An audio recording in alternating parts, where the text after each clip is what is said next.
기도합니다. 아멘. 자연계에도 보면은 자연의 법칙이 있습니다. 봄, 여름, 가을, 겨울이 있는 것처럼 또 놀라운 것은 모든 그 식물들에게는 열매를 통해서 식물의 비밀을 알 수가 있습니다. 그 씨앗 속에 거기에 푸른 잎이 숨겨져 있고 거기에 낙팔꽃이 숨겨 있다는 것을 많은 사람들은 그 새카만 열매를 보고 알 수가 없습니다. 그러나 거기에는 자연계의 비밀이 있다는 것입니다. 우리가 자연의 모든 것을 봤을 때 하나님의 그 섭리 가운데서 귀한 그 보이지 아니하는 한 세계가 그려져 있어요. 봄에 씨앗을 뿌리고 여름에 꽃이 피고 잎이 나서 이제 가을 되면 열매를 맺게 하는 오직 하나님만이 할 수 있는 그러한 놀라운 그 하나님의 섭리의 열매의 비밀이 거기에 있다는 것입니다. 그렇다면 우리 인간들에게는 어떤 비밀이 주어져 있는가? 어느 날 보니까 성경 요한복음 3장 16절 말씀 보니까 하나님이 세상을 이처럼 사랑하사 하나님이 세상을 이처럼 사랑하사 세상을 대표할 수 있는 것을 사랑할 수 있는 사람이 사람이라는 것입니다. 하나님이 세상을 이처럼 사랑하사 독생자를 주셨으니 이는 그를 믿는 자마다 멸망하지 않고 영생을 얻게 하려 하심이라고 했습니다. 그런 날인가 인간들이 잘못 사람으로 말미암아 죄가 들어와서 그 죄로 말미암아 그 생명의 빛을 잃게 됐고 그 생명이 사망길에 들어갈 수밖에 없었는데 위에 계신 하나님께서 인간들을 지으시고 그렇게 기뻐하셨는데 그런데 그 인간들이 죄로 말미암아 이렇게 죽어져가는 저들이 세상을 살다가 마지막에 천국에 들어갈 백성들로 내가 창조했는데 저들의 잘못된 죄로 말미암아 홍수와 같이 떠내려가는 것을 보고 안타까워 있을 수만 없어서 그분이 친히 인간의 몸을 입으시고 그 죄값을 해결하시기 위해서 오신 분이 바로 예수 그리스도 그분이시라는 것입니다. 그분은 본래 하나님의 품 안에 계시는데 하나님 나라의 천국 백성으로 만들어져 있었는데 그 인간들의 잘못된 죄로 말미암아 죽어가는 사람들을 위해서 오신 예수님 그 중에 바로 그분이 오늘 우리를 구원시키려고 오신 분이라는 것입니다. 오늘 내 이 말씀을 깊이 우리 가정의 식구들이 품고 나가자고 이 아침에 말씀을 드리자면 세상은 지금 갈수록 혼탁하고 갈수록 죄악이 왕노릇하고 있습니다. 불법이 왕노릇해서 그 결과만 이루면 돼요.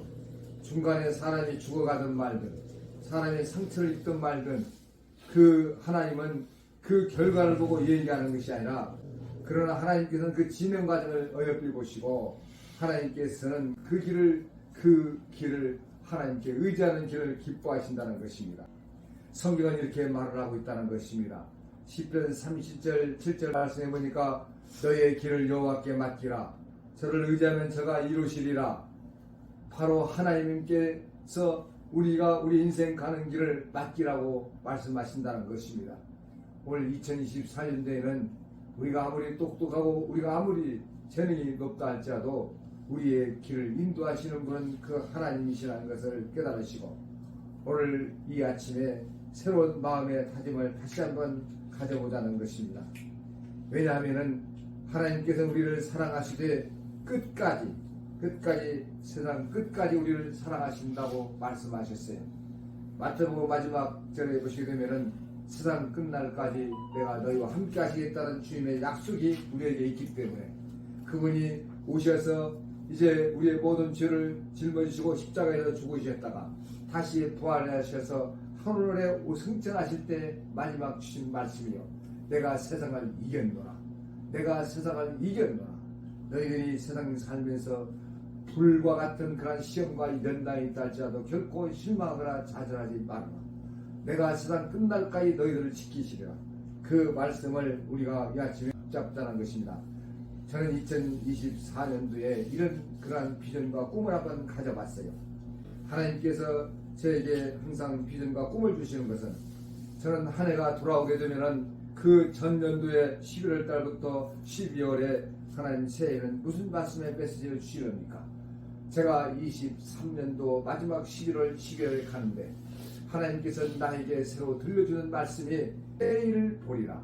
새 일을 보리라. 그 새 일이 무슨 일인지 알 수가 없지만 성경 전체를 찾아보니까 이 새 일이라는 것이 나와 있어.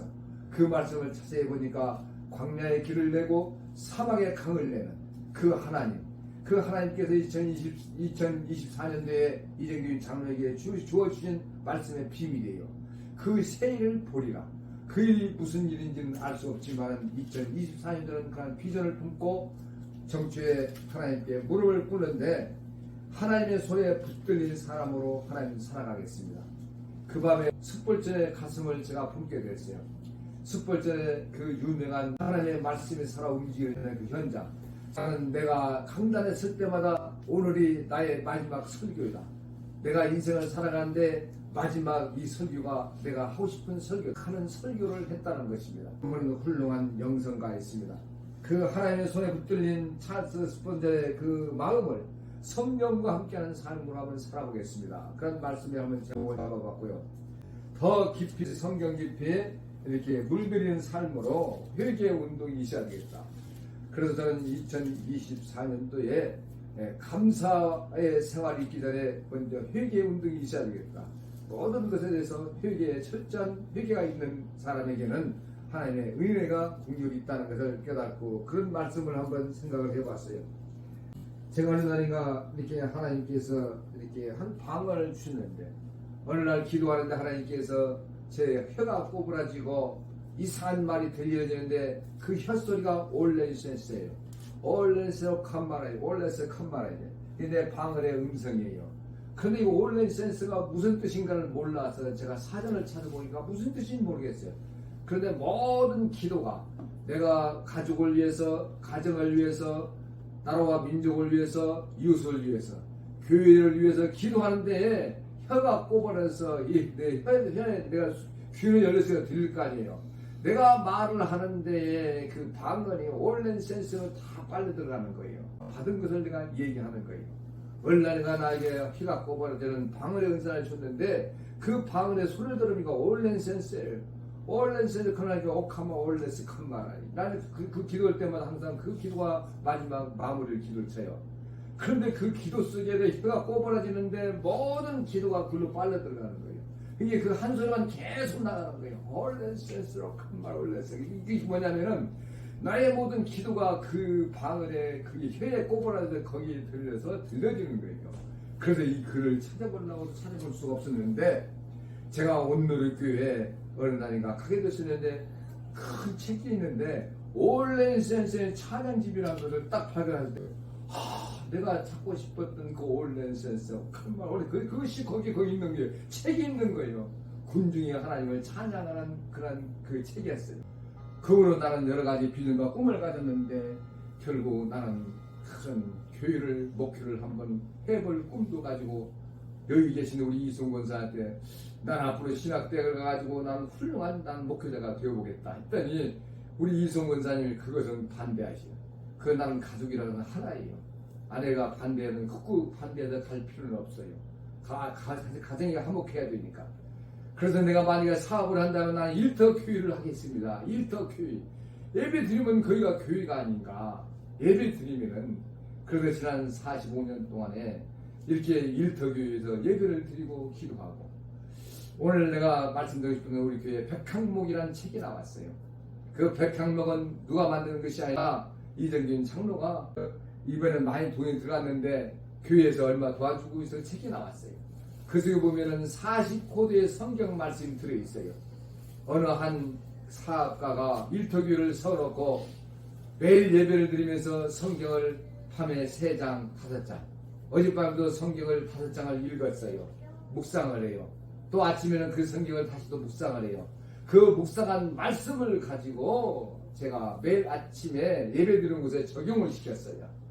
지금 40코드와 그 성경 나와 있는데 어느 사업가가 어느 목회자가 40년 동안 성경을 읽고 성경을 40코드로 만들어 놓은 거예요. 아주 훌륭한 메시지예요. 거기에는 그냥 나온 것이 아니에요.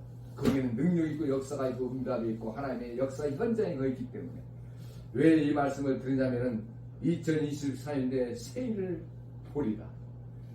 어떤 사람은 새일을 행하리라는 제목을 많이 듣는데 나는 보리라고 그런 말씀의 응답의 메시지를 받아서 하나님께서 은혜를 베풀어서 조금씩 모은 돈으로 베트남 카나성에 저희 성원 닌따이 교회를 돈을 들여서 이렇게 모았던 돈을 교회를 지었다는 것입니다.